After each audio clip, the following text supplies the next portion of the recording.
Hi, everyone. Welcome to Bonding with Ashley. Today, we have a very special guest, my dear friend, Daniella Rosa.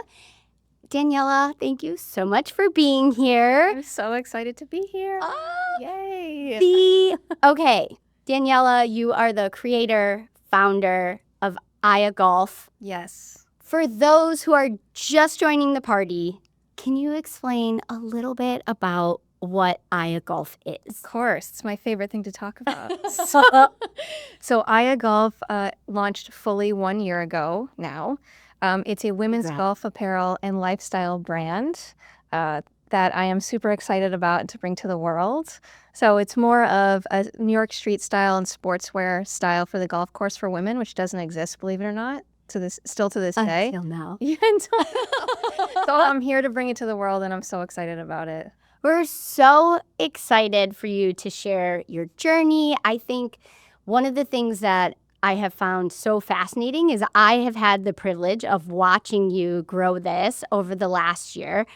You and I met a few years ago at an event. Yes. It was so fun. I just love how these chance meetings come about. But to take it back a little bit, you did not start in the design apparel world. You actually came from this specialty jewelry world, which Yes. I also think is super fascinating, by the way. Yeah. So how did you go from establishing yourself in a space that I imagine was also challenging to break into, and then kind of deciding, you know what, I'm going to go out on my own, do something completely different, and start something completely new and innovative? Yeah, so I've been building AIEA Golf now for 3 years. I've been doing this full-time for 3 years, 1 full year fully in business. But before that, I had a 10-year career in the auction industry. So I started that basically right after I left college. And I knew I wanted to be in the art world in some capacity, even when I was younger, and I didn't quite know what that looked like. So I didn't want to work at a museum. I thought about going into art law for a little while, figured out very quickly that wasn't for me. And I found the auction industry kind of randomly, and I fell in love with it immediately. So it's very fast paced. It's basically unregulated still to this day. It's very cyclical. You get to see art, jewelry, watches, travel the world, meet the most interesting people, and I just fell in love with the industry. So I did that for a number of years in both Chicago and New York City, which I loved. And a couple years ago, I kind of hit a plateau, if you will, in my career. To be honest, I was dealing with some office politics that I wanted to get out of. And the auction industry, I was specifically in the watch world. So I was selling vintage watches at auction. So niche within already a niche business. Oh, cool. So I started it with jewelry, like you said, and then got into watches when I moved to New York City, and did that for a number of years and loved it, and just decided it was my time to leave the industry. It was 10 years in, and I was ready to go. And I kind of had this aha moment a number of years ago. It was July 2021 now, which is crazy to say. Gosh, I know. I'm like, we're in 2025. It's right? Yeah. wild. And I was out west with my family for a vacation, and we were going to play golf, thinking about playing golf. So we were at a country club out there, and in the pro shop, I wanted something cool that said Colorado on it. We were in Colorado to take home with me to New York. And at this point, I had been playing golf for over 20 years. So I used to play competitively when I was younger, and now just socially. I didn't know that. Yes. I feel like I know a great deal about you, and I did not know that Yes. piece of it. Yes. I've been playing for a long time. This Oh my isn't gosh. a new thing. This Yes. is a new thing for me. And so when I was at this pro shop and I was looking for something fun that said Colorado on it, I couldn't find anything I liked in this pro shop. Everything was the same collared shirt, the same ugly skirt and shorts that I've been seeing for years and years and years. The patterns were horrendous. The fits were even worse. Everything was basically on sale because no one wanted them. All the women's stuff is disgusting. Good observation. Everything, all the women's gear When they're on is sale. gross. Yeah. Yes, Exactly. It was so gross. And so I said, why don't I go to the kids section just to take a look? And I went to the kids section and I found this little girl's shirt. It was tie-dye with mesh sleeves and a mock neck collar. And I was like, this is pretty edgy for the golf world. Like, and that says Yeah. a lot. That says a lot. So I held it up and I said, if this was in my size, I'd buy 10 of them. And it was just like everything in my life clicked at that moment. I knew I was going to leave the auction industry. I've been playing golf for a long time. I've been a consumer for a number of years. I know the space. I am my target market. I've wanted to go out on my own in some capacity, and I didn't know what that looked like yet. And I was like, why don't I try to create golf apparel that I would actually buy and wear that's in my style and hope that other people like it? And not in the children's section. Not in the children's section. And so 6 months later, I quit my real job, if you will, and I've been doing this full-time ever since. Oh my gosh. I think, there's so many things that I feel like I want to touch on. The competitive golf career, Yeah. do you feel like, did that, because if you're competing competitively, I imagine, I don't know, I don't come from the golf world. I'm very much a novice in terms of golf. But I imagine when you were going to a tournament or you were playing, I imagine there's rules on things that you have to wear, like your apparel and what you could wear and what you couldn't wear. I always feel like we hear about Serena Williams, who her tennis style is just so amazing. And, Nike tries to match her energy and her design with her clothing. And so did competing competitively and maybe having to adhere to some of those things, did that also fuel some of these ideas and spark creativity for you when these ideas were coming about? Definitely. I would say, first of all, I've never, up to that point, I had never felt good in what I was wearing. Honest to God, I had never felt good in what I was wearing on the course. And that also affects your mindset when you're playing, right? If you feel like you don't look good, you're going to play differently, and it's something you think about. And no matter what people say, people think about it. Their appearance, how they feel. How they feel. So true. I think people, we can sit here and pretend that but there is a confidence to that. Right, exactly. It's funny, like if you're going into anything competitive, you want to feel your best self. Yeah. And so whether that's wearing your favorite lip gloss, whether that's wearing your favorite shoes or your favorite outfit and feeling good in that is only going to enhance your performance. And I think people forget that. Of course, you can throw on anything and let your talent shine through. But if you feel like you need like a little oomph or something, it makes such a big difference. It's more about feeling like you're in your own skin, right? I felt like I was putting on some type of like Lego clothing every time I played golf, right? I never felt like myself ever. And I would just have to turn that part off to be like, I hate what I'm wearing, but I'm still going to go out there and try to crush it and all this stuff. So that was part one. And then part two is that it actually gave me an edge when I was creating my line, because I know what's required at these traditional golf clubs. So a lot of people will go into creating golf apparel, and it is too short for certain clubs. It just is what it is. A lot of traditional clubs still to this day require a certain number of inches for men and women on the course. Okay. Whether that's shorts or shirts. That's what I was wondering. Because if it were me, I wouldn't know that. I would go somewhere, I'd grab something. Yeah. Head out onto the course. How would you know? Exactly. Right. Yes. Right. So I always create my pieces with that in mind, that I'm right on that line of in between traditional golf clubs and just your social, whether that's indoor golf or outdoor municipal golf, that my gear can be worn truly at both places, and you won't get, a red mark against you at these traditional clubs, but still look edgier and cool and still play by the rules, if you will. I love that because, again, like I said, for people who don't know those things, especially that can be so intimidating entering into the golf space, especially if it's your first time. And then can you imagine if you walked in and you didn't realize that there were rules and all of a sudden someone came up to you and said, sorry, you have to leave or you have to do that. Like, that would be that's an added layer of so ladies, gentlemen, check the rules. Go to AIEA Golf because they will take care of all of that for you. There we go. There we go. Love it. Exactly. The other thing that I found really interesting about what you said is kind of how you had this light bulb moment. Mm-hmm. I think for some people there's a moment or a knowing that something is the best step for you, the best decision. What was that like? Because sometimes I think too, we can have what we call, our intuition. Yeah. And it's telling us to do something. And sometimes maybe we ignore it because we're like, Yeah.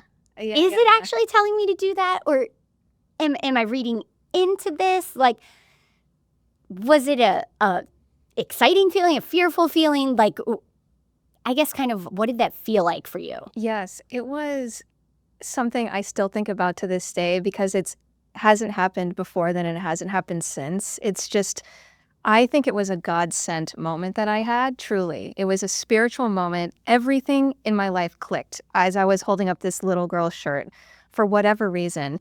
And you know how I knew the difference is because I felt this calm in my gut.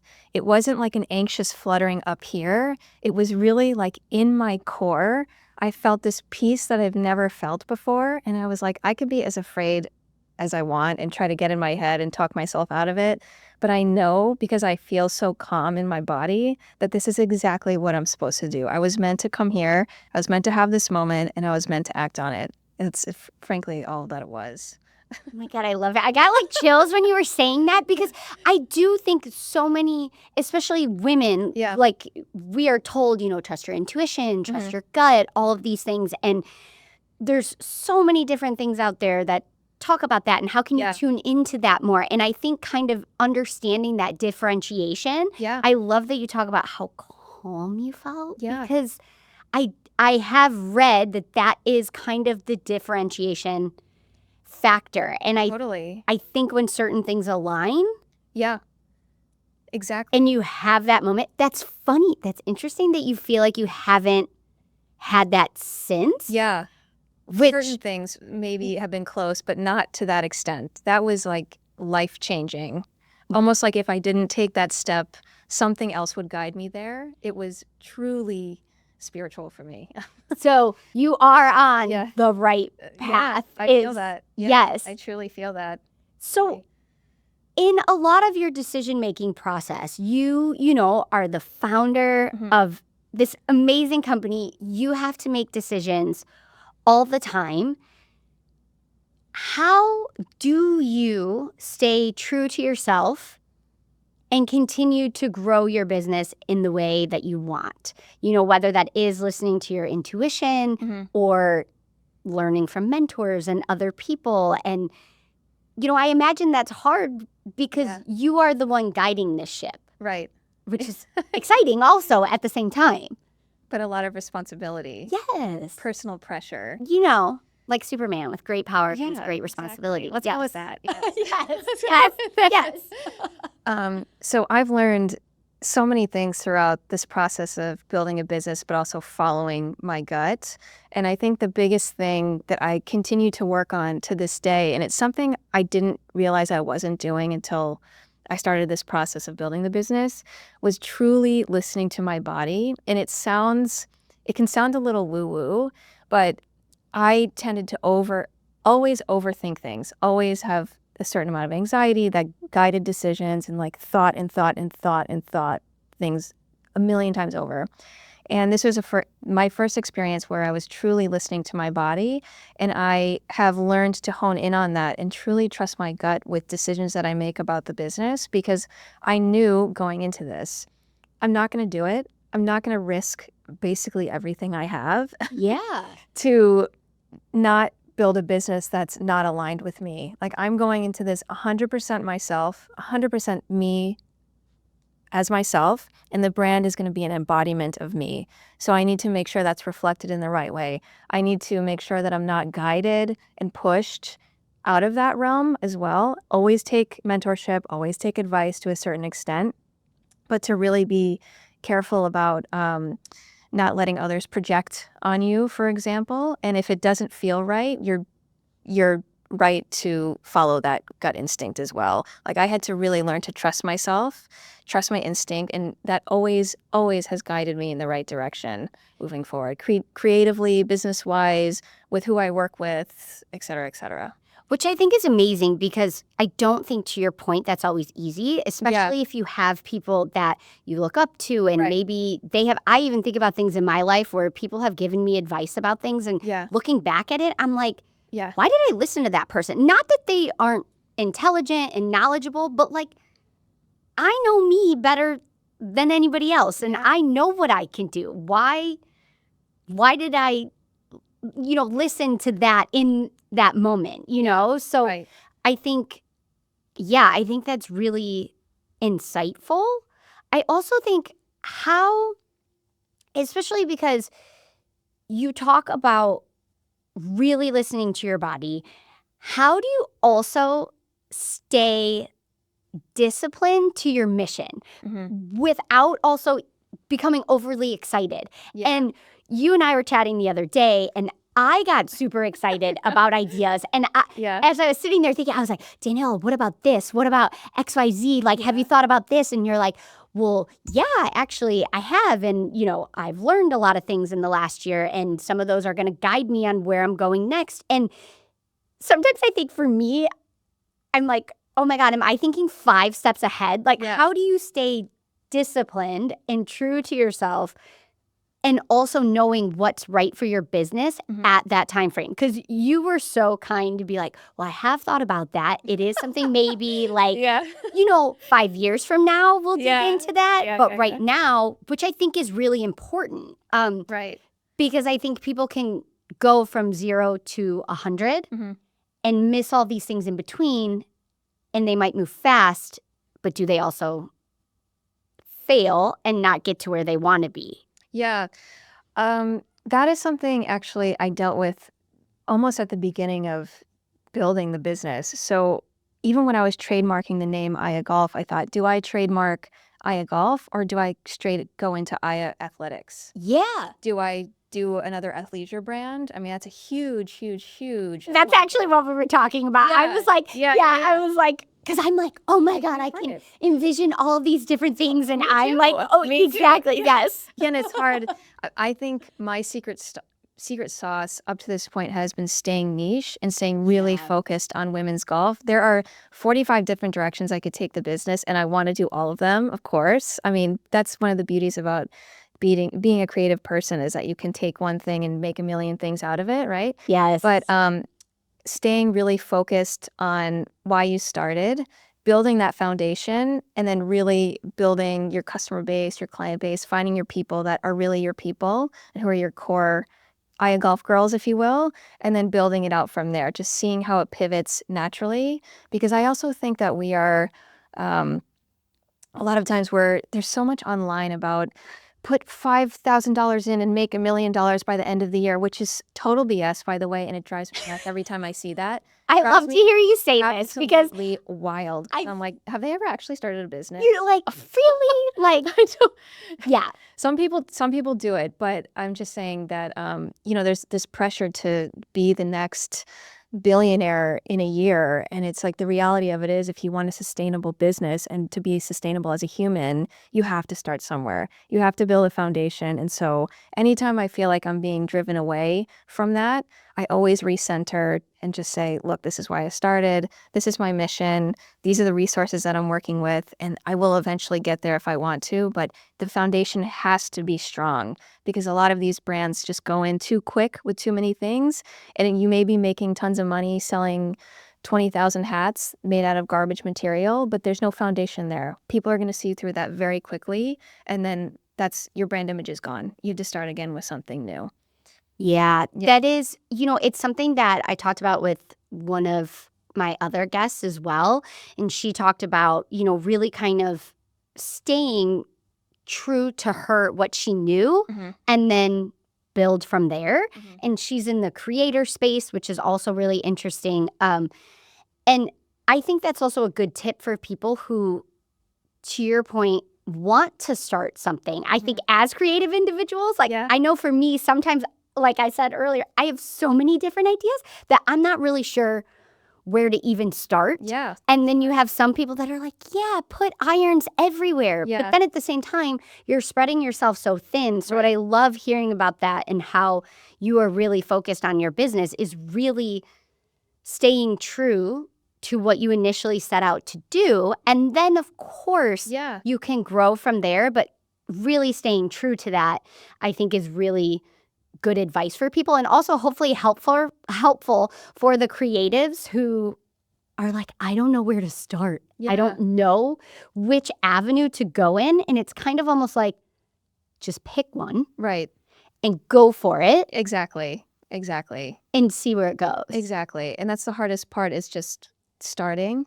Yes. Taking that risk. I mean, this was so risky for any entrepreneur to do this. But I mean, I completely quit my job, my 9-to-5, a career I thought I was going to stay in for the rest of my life. And I was just like, let me see if I like this. Let me see if I could do this with zero experience, not knowing how to manufacture clothes, not knowing anything about the back end of the golf industry. And I was like, I am at a point in my life where I want to take a risk. I can.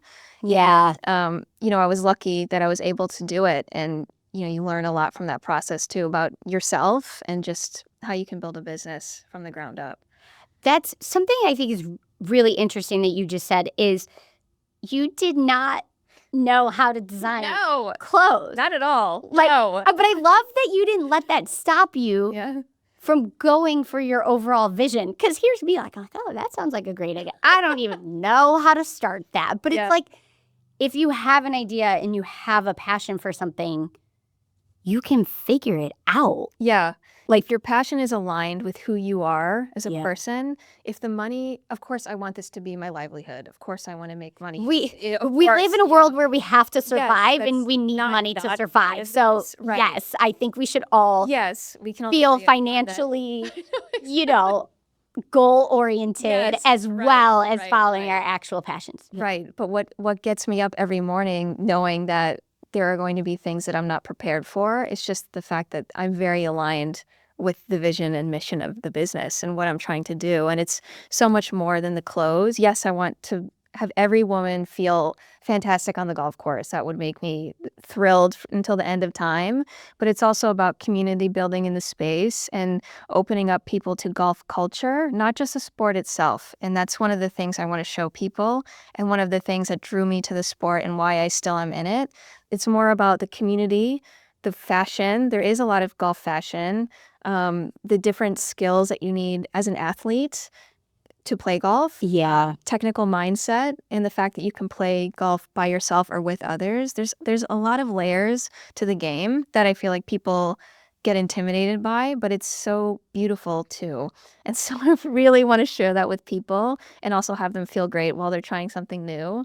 And so the two together is like what really drives me with this business. I love hearing you talk about building community, because I think that is something that so many people are seeking out these days, and aligning themselves with brands where they feel that sense of community, I think, is really important and will continue to be important moving forward. There's this whole overconsumption,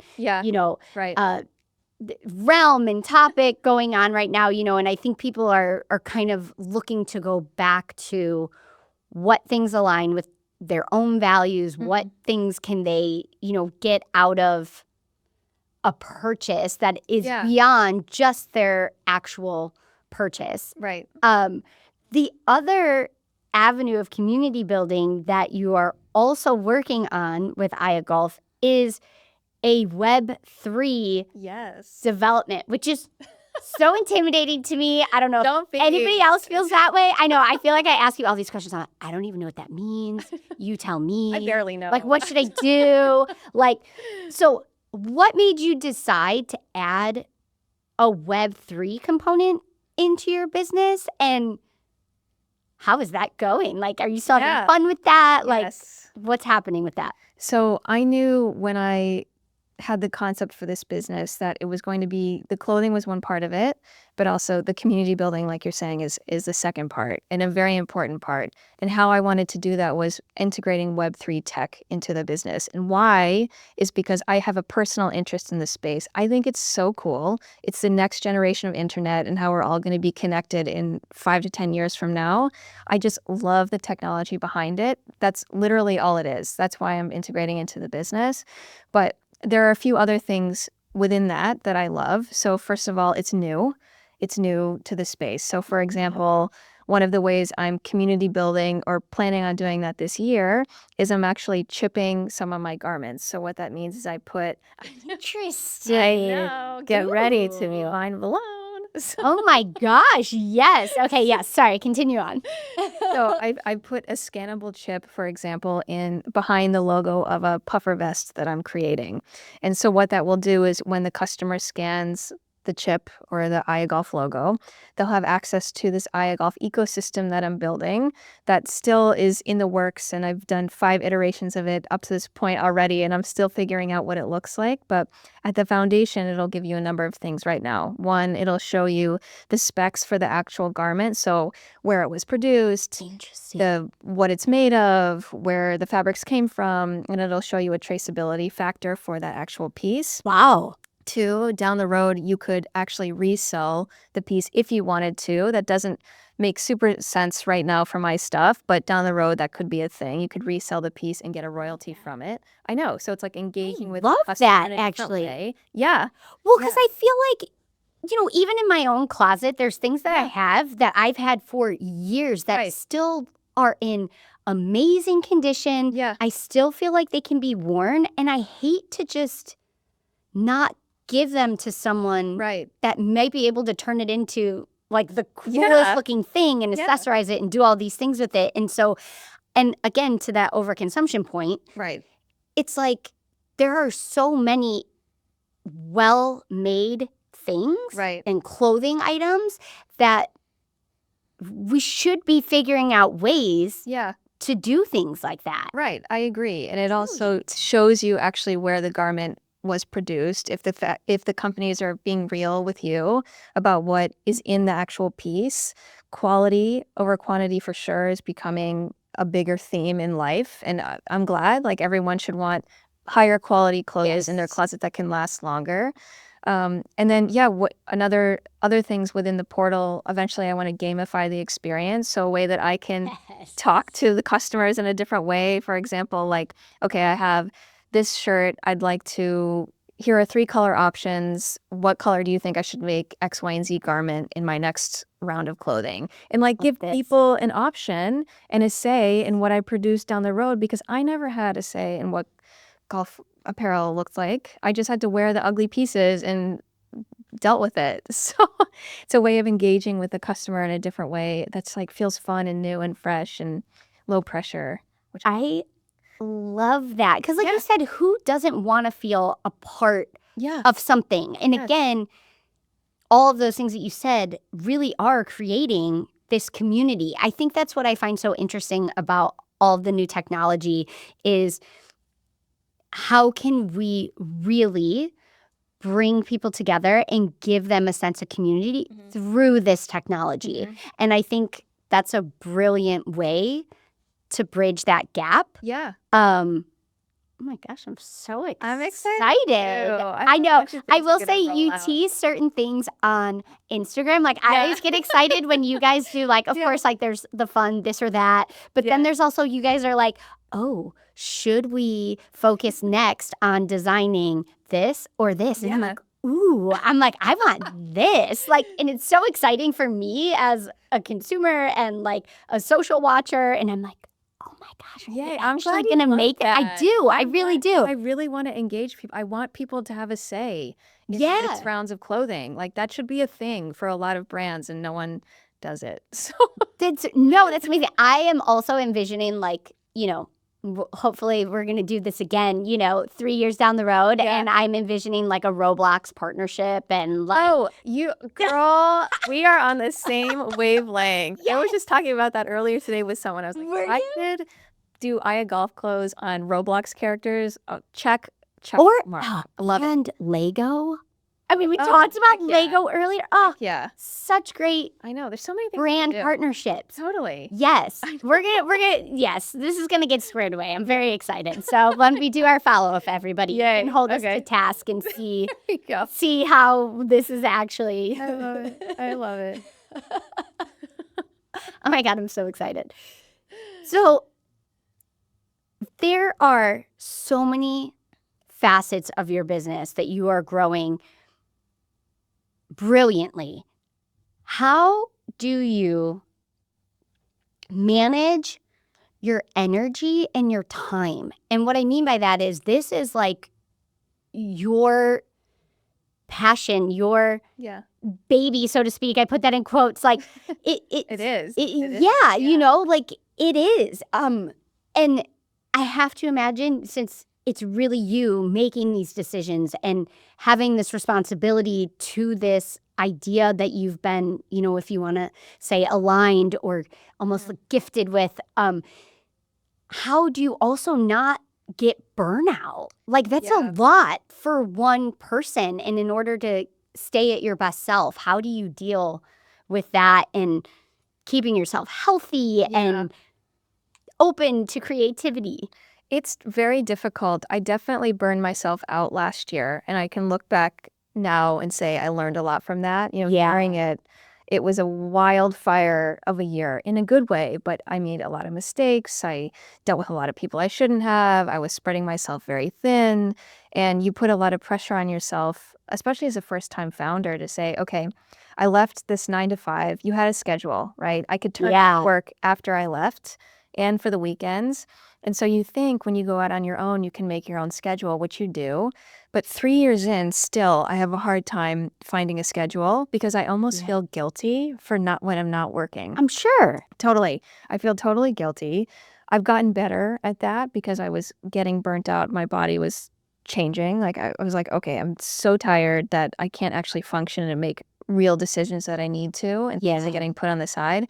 So I have come into meditation and breath work heavy over the past couple years. They have been life-saving things for me. I meditate almost 2 hours a day now. Really? Yes, not in one sitting, but it's been an absolute lifesaver for me. I'm always taking walks, making sure I'm doing my meditations and really centering myself. And again, reminding myself of why I'm doing this. Yeah. Not falling to the pressures of I need to be X, Y, and Z a year from now. Like a true sustainable business, and I don't even just mean that financially, as a founder too, you have to be able to pace yourself, and the good things always take time to build, right? Yes. You can't always expect to be a raving success overnight, and the best thing I've ever heard was, it took me 10 years to become an overnight success. Yes. It's like, it's so true. I think that's such a good reminder. Right. No one's for people. An overnight success. Yes. You have to put in the work. But things like meditation, breath work, taking my walks, and just making sure that I'm eating. No, I mean, that's a valid thing, because I think even, you know, no matter what kind of job you have, if you're an entrepreneur, if you're working a 9 to 5, if you have multiple jobs that you are trying to do, I think sometimes we're so focused on the goal, and we can do this and push yourself beyond sometimes what your body is able to do. That forgetting to eat is like an actual it's a thing. Yes, it's a thing. Actual thing. Yeah, not one that I recommend, but No. it is something that I hear from multiple different people and myself. So yes. Yeah, totally. Yeah. So those are mandatory in my life. I have to have that. Journaling has been really big. That's something I took up about 1.5 years ago as well. I never used to journal. Now I have to have my journal with me always. It's just anything that comes to mind. It's not about what did I do today. It's more about here's a thought that I had. Here's how I used to react to that. Here's how I'm reacting to it now, and just kind of breaking down different thought patterns that I'm basically like scrapping and recreating. You're unlearning more than I'm learning. Yeah. In this space, just by being an entrepreneur and doing something completely new. Yes, of course I'm learning about, manufacturing and all that stuff, but more so it's about unlearning bad habits. For example, talking down to yourself. Yes. Things like that, or saying they know better than me, or, things like that, just bad habits that you either grew up with or you learned from external things throughout your life, and you just have to get rid of. Well, and to your point, when you're starting something new, you're the one that defends it. You're the one that brings the ideas to it. You're the one. So when people say things to you, I have to imagine it almost feels like a personal thing. Like if totally. someone has a thought or an opinion, whether it's valid or not about your business or maybe a decision that you made, you know, having that foundation and inner strength of knowing, is this constructive criticism? Mhm. Is this something that I want to take on? Yeah. Is this something that I think is valid? Mhm. Like, I think that's really, really honest and heartfelt, because I do think those are things that people work to overcome Yeah. all the time, and figuring out the best way to do that. Because that was one thing that I was actually going to ask you is, you know, if you make a decision and maybe in your eyes or based on like your goals that you set for yourself, it failed or it didn't turn out the way you wanted it to, how do you keep yourself going? Because of course you could sit in that and you could be maybe so upset about one thing that didn't go right, and then all of a sudden a week has gone by and you've just stopped yourself maybe from the next best thing. Like, so how, I guess for you, do you feel like journaling and meditation even helps with that? It does. And that's something that just was practice over time. I mean, when I first started a couple years ago, even just building the business, it was a lot of anything that was said to me, I would take to heart, good or bad. So I would take it personally, like you were saying, and there was no reason not to. This business was an extension of my soul. Like, so if you say something, you're like, this was my idea. I feel like, I feel like it was against me, you know? So I had to practice to not take in everything, like you were saying, and also filter the advice. And I am by no means saying that I knew everything and that I wasn't taking advice, because I do love true mentorship. And it took me a while to actually find mentors that know what they're talking about and have been doing startup businesses for a while. So they actually have been through the process and they understand what you're going through. And to not take a lot of the noise to heart and actually shift your business because of that. Again, getting away from that other people know better than me mentality. Yeah. Because it's not always true. There's a lot of projection. I've found a lot of people put their unrealized business ideas on you. And I didn't even realize it until basically years down the road of like, oh my God, I need to really be careful about who I'm listening to, but also what I'm taking in. Not just who I'm listening to, but what I'm taking in. And when you make that decision, you open yourself up to people that truly come into your life that have your best interests at heart, but are also more aligned with your trajectory, not just your purpose, right? Like, no one's going to love this business as much as I do, and I understand that. But you slowly but surely find the people that have been there, done that, essentially, and can be like, yeah, I understand it's really difficult. Like, you've never cried so much in your life. Me neither. I understand that you failed. Oh my God, wait, you're going to have 25 more, you know? So it's a really big learning experience to look at yourself and be like, how much can I handle? And I need to build on that. It's just something you practice every day. And one day you wake up and you're like, I failed. They didn't like my clothes. It's okay. You can't be everything to everyone.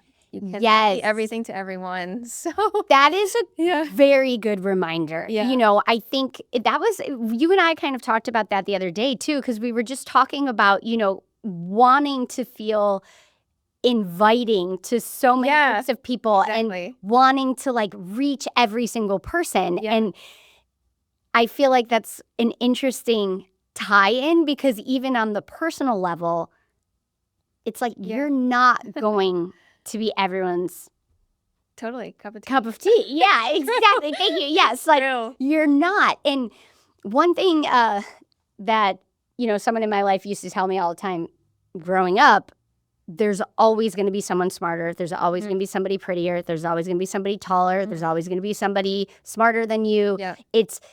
And it was said to me in a way that it was like, and that's okay. Yeah. Like, it's not a big deal. Right. Like, you are you. Right. And you're going to go and get things that other people don't, and other people are going to get things that you don't. Right. And so I think that's kind of that same vein of really trying to remember that. Right. Because I also think, too, when you have an idea for something, and especially something that you're building and is continuing to grow and build, you mentioned not taking on other people's like unrealized dreams and ideas.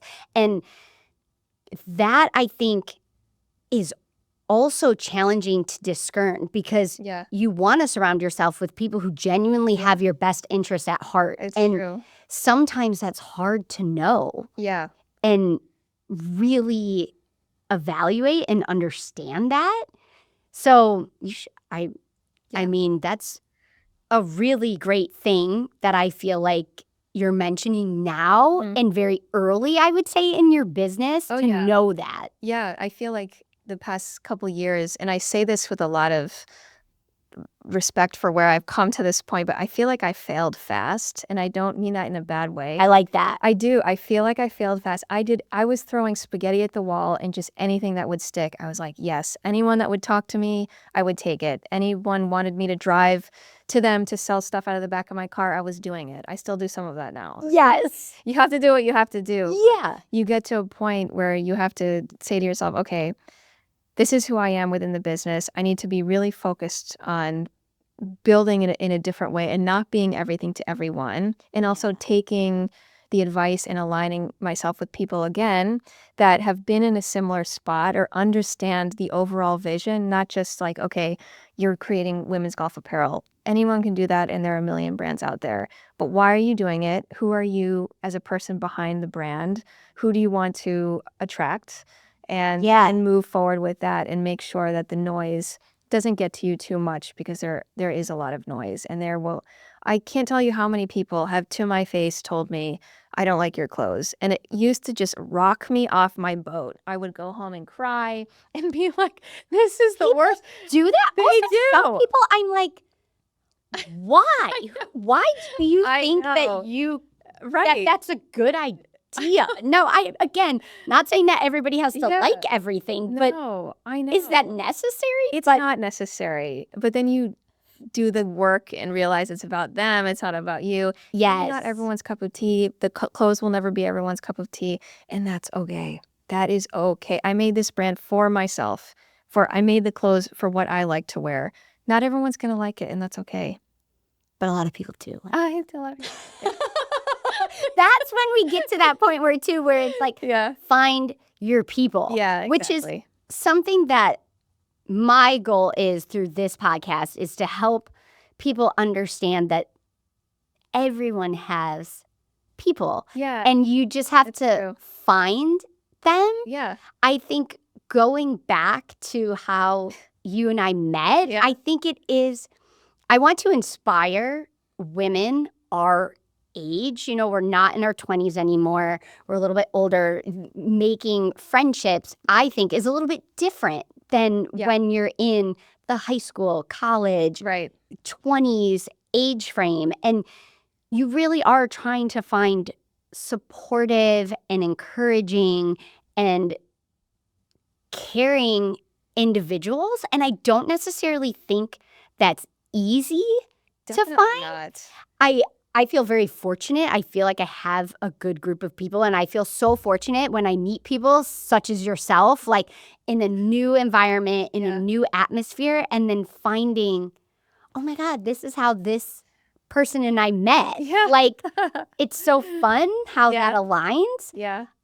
Do you feel like you have, or are you still currently building kind of your community outside of mentorships? Because I think mentorships are great for everything that we want to accomplish in our career, and hopefully certain, life lessons can be learned as well. But kind of having that support system that no matter what it is, you feel like you have this group that just has your back, I guess, so to speak.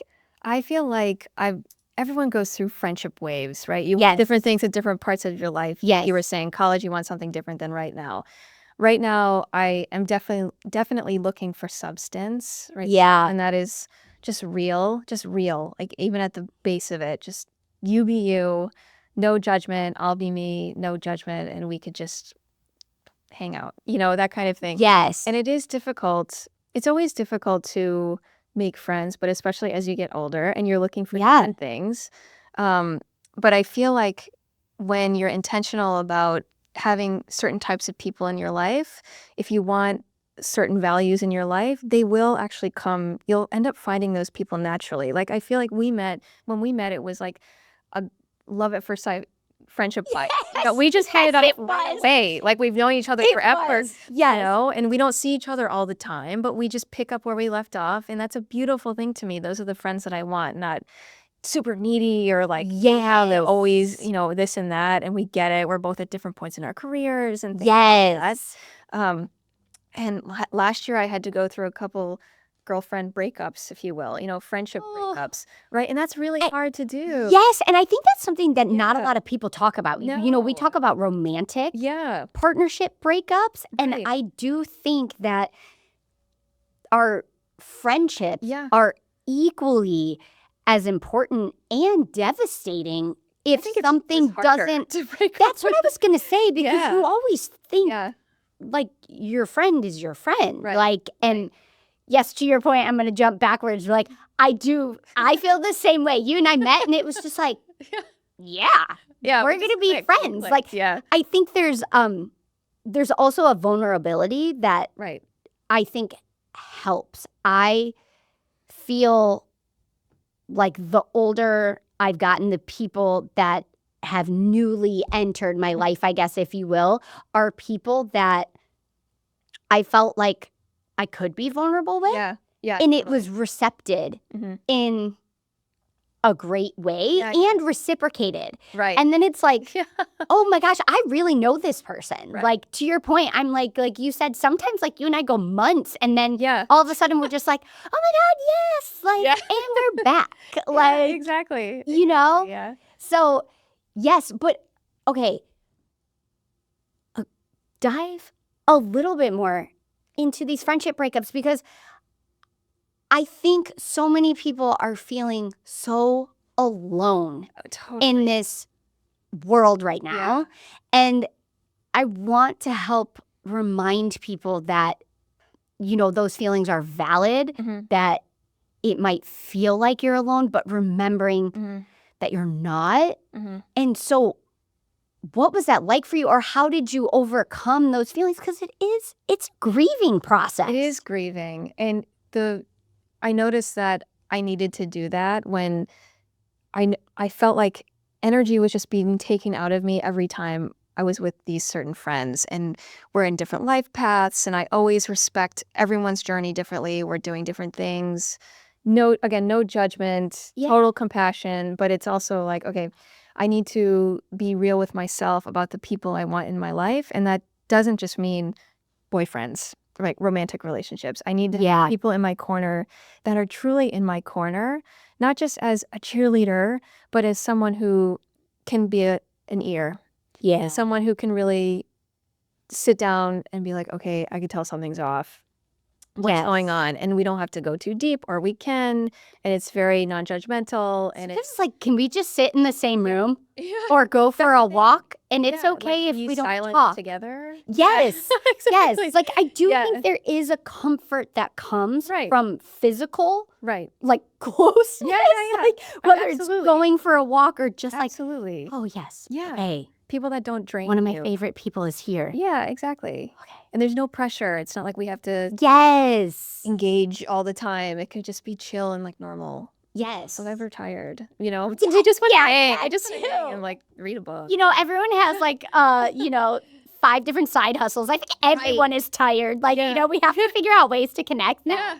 we can like Yeah. re-energize Yeah. together. Yes. Exactly. But I also did notice when I was with certain friends that just took so much out of me, I didn't have room for new people that truly aligned with me as a human to come in. Like I was spending so much of that energy being tired from those friendships, or just like giving so much, that I wasn't able to receive anything new. And that's when I had to take a real deep dive and say, okay, I don't want to cut people out, but they're frankly not good for me. They're not good. We're at different spots. We're looking for different things. And I just need to be real about that and look out for my health. And, Yeah. Because I do think things like that, when you start to notice, Yeah. that you do have to take care of yourself. At the Yeah. end of the day, you're the person responsible for feeling your best self. And Yeah, we always exactly. hope that we have. I mean, don't get me wrong. Like, I love a team. I am a Oh, yeah. team person. Like, my Yeah. whole life, like, yeah, I do love being the cheerleader for other people too. That it's just in me. But to your point, it's like there are certain relationships and interactions that do have to have boundaries on them. Right. And sometimes I feel like maybe they're boundaries that just kind of have to be that way for right now. Yeah. Doesn't mean they're going to be that way forever. Exactly. But we do also only have so much bandwidth as human beings in our day-to-day lives that it can't always be the giving Right. energy Right.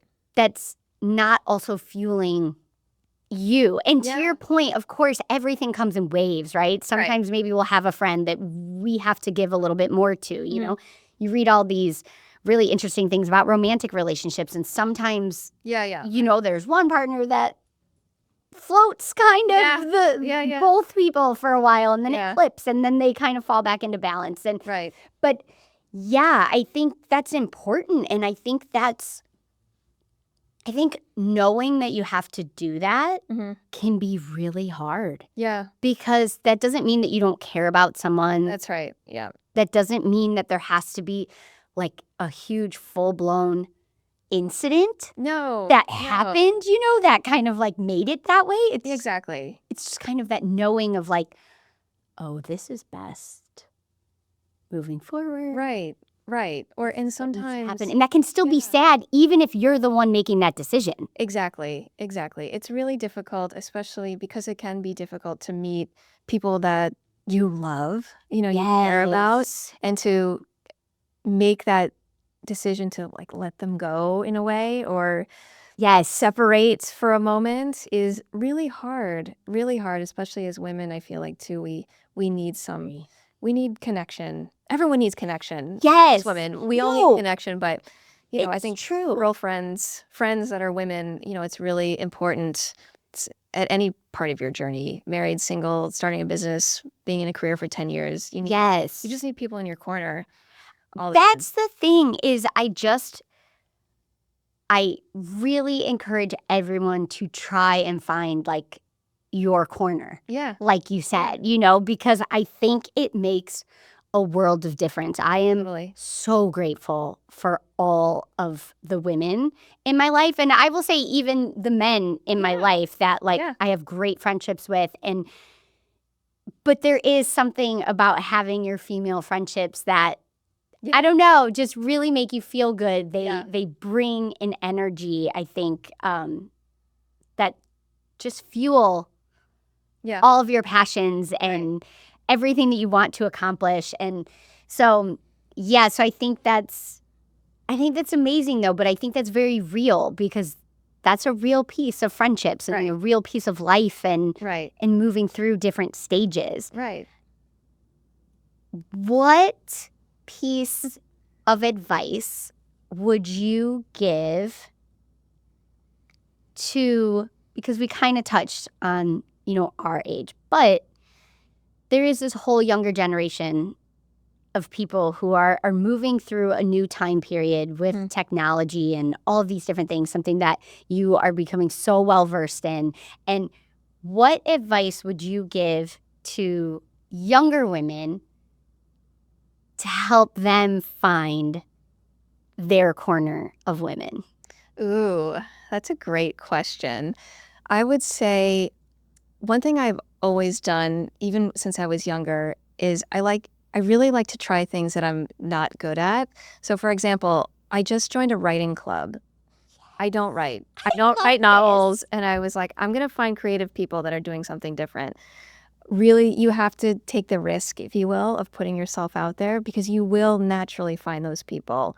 you will naturally find those people. If you just put yourself out there, it's hard. We both put ourselves out there when we met each other. Yes. We were both alone at the same at place. an event. Yep. And we happened to click right away. Yes. And we were at kind of a weird random event. It was Yeah. anything in either of our industries. Yeah. Just like, we're going to go. And then you find your people naturally, and that circle will grow. But the people are out there, and you just have to always have an open heart about it. Be compassionate with yourself as you go through these friendship cycles, and recognize that you're learning something from them. Whether you're breaking up with a friend or meeting new friends, it's going to make you more of a whole person, and you're going to find your crew sooner than you think. So I love that. That was so good. I really, really like that. I think that's wonderful advice for actually anybody, but especially the younger ones just getting out of college, building their career, finding, their corner, if you will. Yes. So you have so much on the horizon. Is there anything that you want to mention for everyone listening that might be coming up for AIEA Golf? And where can everyone find you? Yes. So you can find me at www.aiegolf.com. That's AIEA golf.com. Also on Instagram, Facebook, Pinterest, all of those. We're all there. And I have an amazing partnership coming up this year. We're going to launch it in June. I can't talk about it yet. Okay. But it's really exciting. I am super excited for this. It's going to be wild. It's totally different and weird, and I think it's going to hit really hard in a good way. This is so exciting. I feel like we're going to have to do a part 2 in the summer as it's announced so that everyone can dive see into it more. Yes. Yeah, I would love that. Oh my gosh. Okay. This is very exciting. I'm like, I'm going to guess maybe it's not Roblox yet. But everyone else, feel free to put your guesses in so we can see who's right. Maybe we'll get a prize. Yeah, someone there we who go. guesses the partnership correctly. Oh, I like that. I like that too. Yeah, that's golf pyramid fun, right? Yeah. Yes. Okay. Yes, this is amazing. I love it. Well, thank you so much for you. joining me today. Honestly, there's no doubt that you have inspired so many different people by coming. So thank you so much and sharing your story and being vulnerable and open. And it was so great to have you. I am thrilled to be here, really. I'm so excited for you too. Thank you. I know. For having me. Of course. And we're going to have you back. Obviously. Yes. Well, thank you everyone for listening, and we'll see you the next time.